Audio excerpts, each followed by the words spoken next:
Hey, it's been a while. This hasn't been the plan at all. I really didn't want there to be a huge gap in video releases on my channel, but it's happened and I'll explain why in a few videos time. So this is a video I recorded about 3 months ago, just before me and two friends went on a road trip to Scotland. There'll be another video to follow from Scotland, which I'll release next week, but in the meantime, enjoy this one.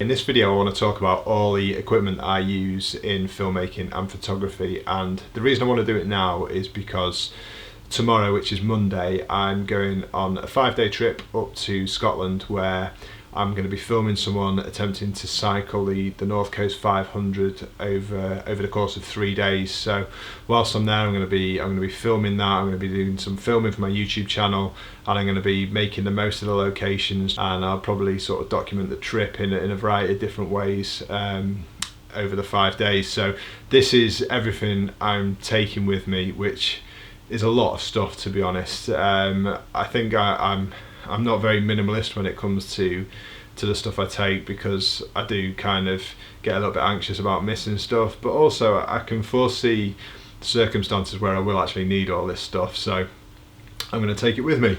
So first of all is what I'm going to keep everything in, or most of the stuff in, and that is this bag here, which is a Lowepro AW450 version 2. This is the newest one of that. It's a very popular bag. It's great inside because just open it up, you kind of configure it however you want, and there's space for a laptop as well, which is really good. I'm going to be taking a laptop with me on this trip because I think it's really important to be able to back up the data on a daily basis, because I'm going to be capturing that much of it.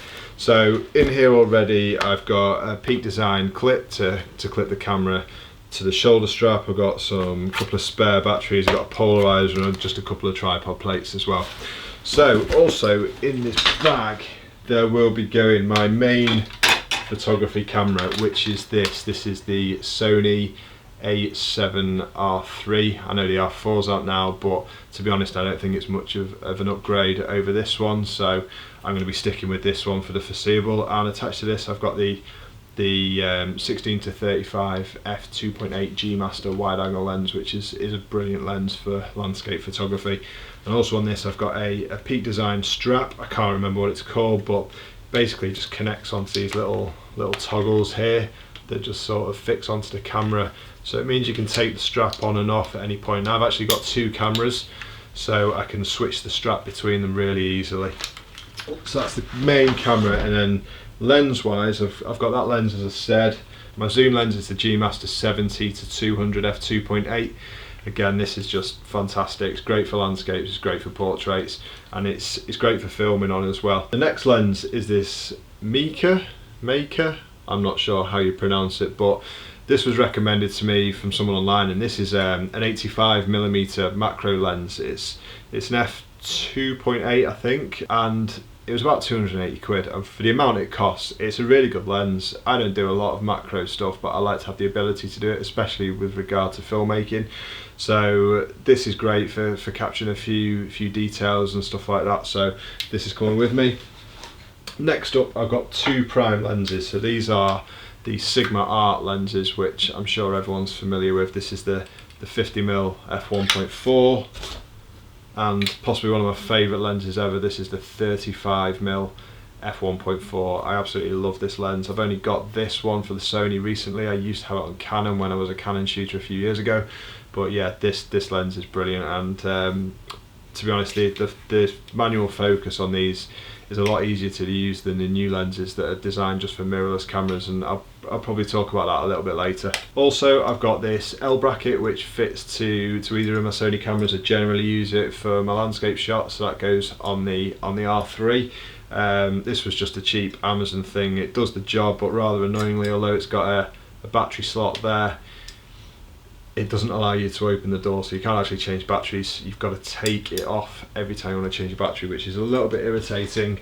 So this is why I take an Allen key with me as well. And following on from that, I have a Leatherman toolkit. So main uses of this, it's got a knife, it's got some pliers and some snips in there, and it's got a little flathead screwdriver attachment there, which is great for taking off and on tripod attachment plates. So that is a really useful tool to have. Next up, batteries. I've got 5 batteries in total for the 2 cameras. The batteries, I don't generally have an issue with power anymore, apart from if I'm doing sort of really heavy duty filming in 4K for a long period of time, but 5 will be plenty to get me through each day, and I've got a charger which can plug it in my car or when we get to the accommodation at night, so I've got spare batteries. I'll talk about that battery in a minute. Memory cards wise, I generally run off these SanDisk 64GB cards, so I've got about 8 of those. For what they cost, are 20 quid. They come up on Prime Day every so often. I think most of these are paid about 15 quid for, and I've never had any issues with them yet, touch wood. So yeah, that should be sufficient, especially when I'm backing up as I'm away. So next up, just a few bits of cleaning stuff. I've got a couple of cleaning cloths and rocket blower. I've also got some sensor cleaning fluid and some swabs as well, just in case I need to give my sensors a quick clean whilst I'm away. Nothing worse than getting back from a trip, realising that you had dirt on your sensor, and that is easily clonable from photos. It's a bit annoying, but you can do it. From video, it's a bit of a different matter. You really don't want any dust spots on your sensor when you're doing video. So next up, I'm going to hopefully be recording a lot of ambient sound while I'm out there. So I've got this this Zoom H4n, I think it is, H4n Pro sound recorder, and I've just got a little dead cat windshield which fits on the top of that, so that's that. Next up is filters. I've got a variety of filters here. So I've got a Lee system with a Lee polarizer, and then in this is a low pro filter pouch, which is really good actually, because it can clip using this system onto the front of my bag. That's useful because it does take up quite a lot of space in the bag, so if I'm running low on space, I can just attach it to my bag instead, which is great. So I've got the system in there. I've got a couple of different size rings depending on what lenses I'm using, and then I've got a couple of graduated filters and a couple of NDs as well, including a 10 stop filter, which I've not really used much, but I might break out a little bit on this trip. So that's filters going in. Also worth mentioning is this is it's just a variable ND filter, which I generally don't like using all that much, but sometimes needs must. If I've got time, then I will probably put an ND on the front, but if it's just sort of quick, need something to get me through, as long as it doesn't create that horrible crisscross effect, I will use this from time to time. So the other main camera gear that I've got that I've not spoken about yet is what I'm filming this with, and that is a Sony A7III camera. On that at the moment, I've got a Tamron 28-75 f2.8. When you compare it to the G Master lens, it's about a third of the cost, but performance wise it's just a brilliant lens. So that's the Tamron lens. I've got a Rode VideoMic Pro, which is doing the sound at the moment. I think it's a Pro anyway, I'm not really sure. And then I've got a Atomos Ninja 5 monitor as well, which also is a field recorder, which is a really useful bit of kit, especially when you're filming yourself, and all that's kind of mounted together on a small rig cage. The benefits of the small rig cage, one of the main things was when I connected the monitor up to the camera, I found the HDMI slot in the side of the Sony was really sort of tricky, and I snapped at least 2 cables just because it's a really poor connection. So the small rig cage allows a little mount on the side of it that holds the connector in place, so that's really useful. I really was sort of fearful of damaging the socket in my camera. So not only does it do that, but it provides a bit more weight to the system.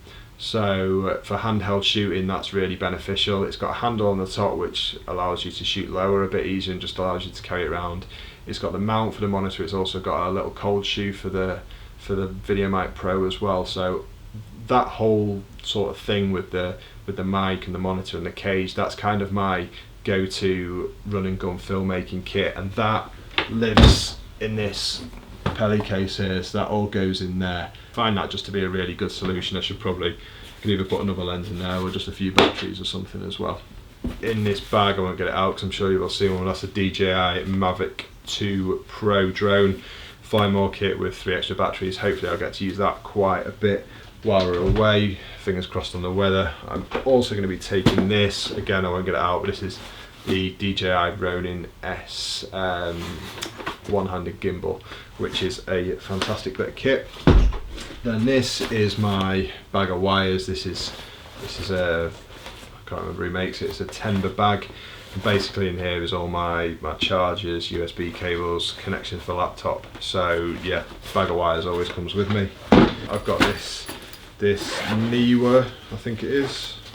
I don't know how you pronounce it, but yeah, I've got this Niwa light. I bought these fairly recently.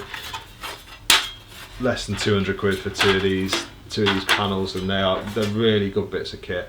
They just take a couple of batteries, dimmer board, you can change the temperature, fantastic little lights. They don't give you loads of power, but it's certainly better than having nothing. So I'm just going to take one of those and a stand which is already in the car. My main photo tripod is this one here, which is a 3-legged thing Albert tripod. I've had this for a year and a half now. I think it's carbon fibre. The legs are carbon fibre. The sockets aren't. It's one of the twist and slide ones, which I think are a lot better. And yeah, it's a great tripod, to be honest. I've really enjoyed using this in the time I've had it, so I'll take that with me. And then a few other little bits on the desk. I've got some Zeiss lens cleaning wipes.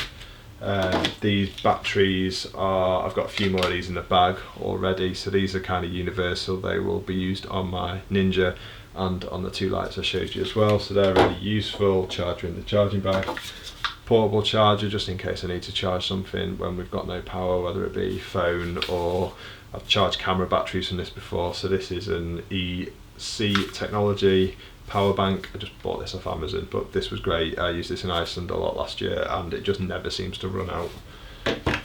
I've got a portable SSD Samsung drive that'll be used for backup purposes, and it's just got a few files in case I need to do any work while I'm away.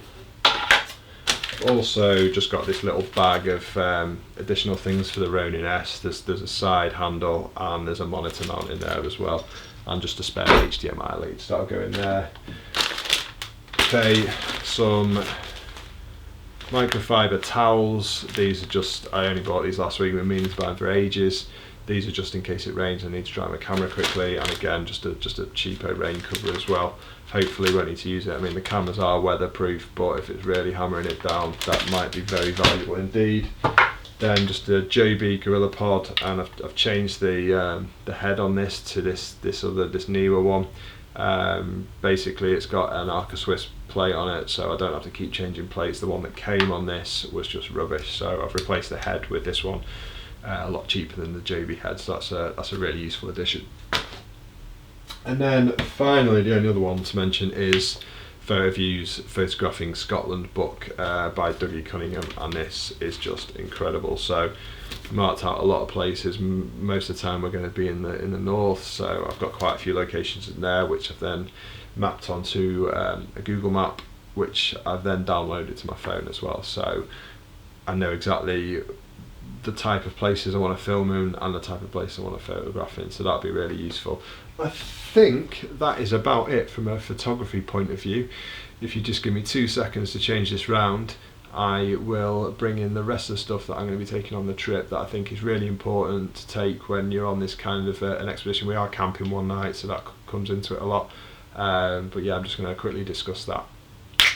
Okay, these are just a few bits of things that I'm taking. So one of the nights we're away, where we know we're going to be camping, we don't know where yet, but we know we're going to be camping, so we need to be prepared for that. So I've got my tent, a trusty tent, which is Vango Banshee Pro 200. I think that's basically staple tent of any photographer that spends any time in the outdoors. A lot of people have got that, therefore I've seen a lot of recommendations, and that's why I went for it.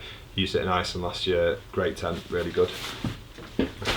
And next up is a decent sleeping bag. So the temperature shouldn't drop too much while we're in Scotland. I mean, it is August, but it is Scotland. So this is a Vango Ultralight Pro 200 sleeping bag, and that should be fine down to -1. again, used this in Iceland last year. It was about 4 degrees at night, and this was fine. As well as that, for sleeping, I have got, I know there's some really expensive ones of these, but this is a Hike and Shore ultralight sleeping pad. This is just, it's inflatable, but it doesn't take that much inflating. There's I think I got it off Amazon. I can't remember exactly. I bought it over a year ago. I've used it a few times. Absolutely fine for what it does, and a lot cheaper than some of the ones out there. So yeah, I'd really recommend this.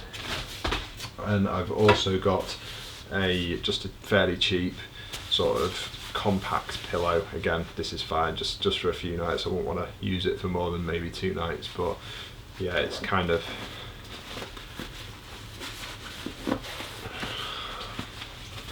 does come out of the bag, but it's small, but it's quite sort of soft but firm. Don't know if that makes sense, don't think it does, but yeah, soft but firm. I bought some and they were just like, it was like they've been filled with those big polystyrene Watsits that used to come in all your packaging. It's like it'd been filled with them. Don't know why anyone would ever buy them, but yeah, this one's alright. I'll put it back in the bag later.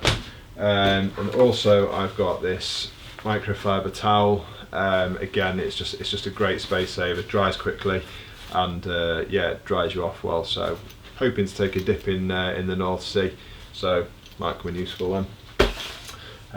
Mac wet gloves, these are okay. I bought them a couple of years ago and they don't really do an awful lot, and they smell pretty terrible too. I think this winter I'm going to upgrade to a pair of Valorette gloves that I've heard really good things about, but these have been alright. Really not nice, but I'm going to take them anyway. Don't think I'll need them, but you just never know. So yeah, some matte wet gloves. They are very sort of thin, so they're not going to give you that great thermal protection anyway. Most important thing, maybe one of the most important things, head torch. Yeah, just it's a head torch. First aid kit. Never had to use it. Hopefully I won't have to use it this trip, but vital in my opinion that you take one with you. Thermos, probably fill it with tea. Will also probably be that guy that takes a French press coffee thing with him as well.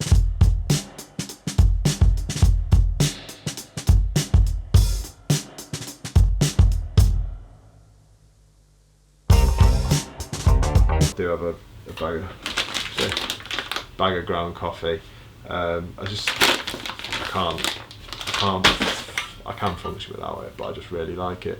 So I'm going to take that, and there's enough room in the car for the French press, so I'll take that too. And we've got like mugs and bowls and stuff, but pretty sure you've seen what a mug and a bowl looks like, so I won't do that. Water bottle, I've got about 3 of these, but need water. Just another spare torch as well, just a little thing. It's, yeah. Notepad, this is more like a journal. I write in this quite a lot just to kind of write down my thoughts or just empty my head and stuff like that. And I think on this trip it's going to be useful for writing down ideas about how I'm gonna make the film, what I want to achieve with the photos, and yeah, I think just spending a bit of time kind of off the grid a little bit will help me get into my mind a bit more. And so yeah, I tend to take this everywhere I go anyway, and pen, because writing without a pen's a little tricky. And then biscuits, so dark chocolate digestives, this isn't sponsored, dark chocolate digestives and ginger biscuits. Probably the best biscuits you can get, and I won't hear anything else said on that. They are fantastic biscuits. And then, because it's Scotland, I have bought some head mosquito nets, which I believe will be invaluable because the midges are a pain in the arse. And I've also got some smidge insect repellent, which again I think is going to be really important for where we're going. So I think, hat too. I don't think it'll be cold, but I'm going to take the hat. So, lastly, camping stove, we've got pans and kettles and stuff. Obviously you need to heat the water to make my Ponzi coffee. So yeah, that's everything I'm sort of taking. There's other things as well, but amazingly they're less interesting than the things I've already shown you. So yeah, that's everything that's coming on the trip. I've now got to pack it up because it's 25 to 8, so I'm leaving in 11 hours. I've not packed any of this into my car, and I've not packed any of my clothes yet, so I better go and do that. But thank you if you have lasted this long for taking the time to watch. Please like and subscribe the video, because coming up shortly after this one will be the start of the series of videos. If it is a series of videos, it might just be one video, but will be some of the videos from Scotland. So yeah, thanks again, and yeah, see you later, bye.